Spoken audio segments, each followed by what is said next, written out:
Quel est le message que vous délivrez à la population C'est un message d'espoir. Une invite à ne pas se laisser aller au découragement. Une invite à l'action.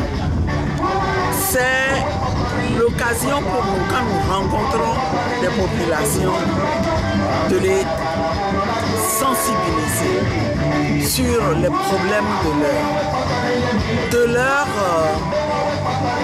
faire comprendre, principalement, que sans leur mobilisation, ce régime n'avancera pas d'un pas. Ce régime ne fera pas de réforme. Ce régime n'organisera pas d'élections locales. Nous leur faisons comprendre que le pouvoir leur appartient. Que si elles le veulent, nous obtiendrons les élections locales. Et nous sommes très satisfaits de la réaction de cette population. Ce week-end, vous nous trouvez aujourd'hui, ce dimanche, à Gorika. Hier, nous étions dans le bourg et nous avons sillonné des villages de l'eau. Et nous avons été très satisfaits. Très satisfaits parce que les populations nous attendaient. Parce que les populations se posaient un certain nombre de questions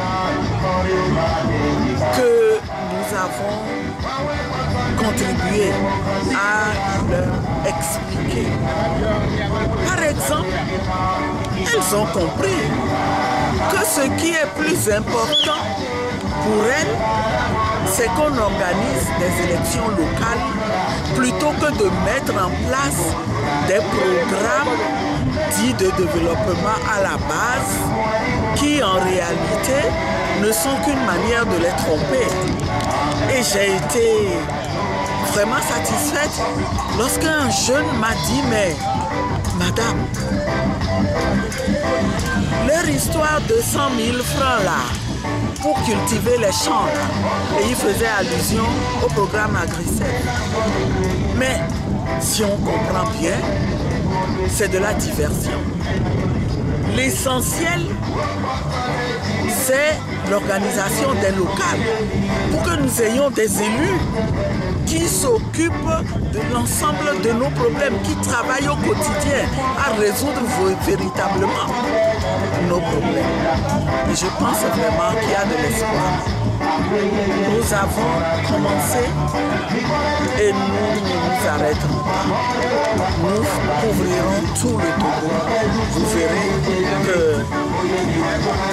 les autres parties de CAP 2015, de leur côté, mènent aussi des actions. En attendant que les grandes actions d'envergure reprennent. Avoir aujourd'hui, c'est une autre stratégie que le CAP 2015 est en train de...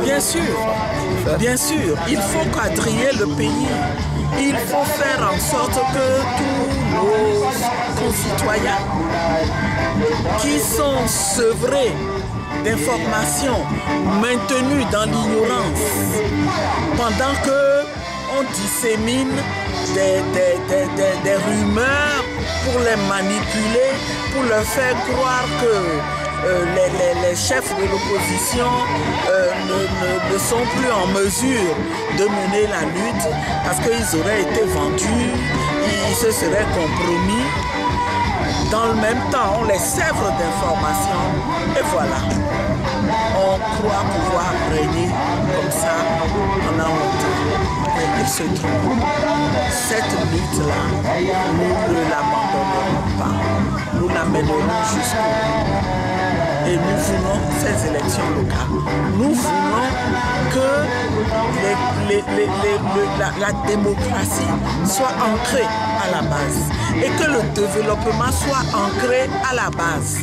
Tout cela ne peut se faire que grâce au local. Il faut que le pouvoir entende. Il vaut mieux qu'il entende et qu'il prenne des dispositions pour que ces élections locales aient lieu. Madame, merci. Merci.